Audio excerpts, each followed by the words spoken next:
ആണ് 9ാം ശിവാലയമായ തിരുവിടക്കോട് ശ്രീ മഹാദേവ ക്ഷേത്രം.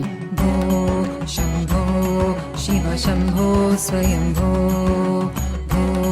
ശംഭോ ശിവ ശംഭോ സ്വയംഭോ. അപൂർണമായ ശിവലിംഗം, കൊമ്പുമുറിഞ്ഞ നന്ദി എന്നിവ ഈ ക്ഷേത്രത്തിന്റെ പ്രത്യേകതകളാണ്. ക്ഷേത്രവിഗ്രഹങ്ങൾ നിർമ്മിച്ചപ്പോൾ ആദ്യം പണിതത് നന്ദിയെയായിരുന്നു. ശിവസാന്നിധ്യം ഇല്ലാത്തതിനാൽ നിയന്ത്രണമില്ലാതെ നന്ദി പാടത്തിലിറങ്ങുകയും വിളകൾ നശിപ്പിക്കുകയും ചെയ്തു. അങ്ങനെ നന്ദിയുടെ കൊമ്പ് മുറിച്ചു. എന്നിട്ടും പരിഹാരമുണ്ടാകാത്തതിനാൽ പണി പൂർത്തിയാകും മുമ്പ് ശിവലിംഗം പ്രതിഷ്ഠിച്ചു എന്നൊക്കെയാണ് ഇതിന് പിന്നിലെ ഐതിഹ്യങ്ങൾ.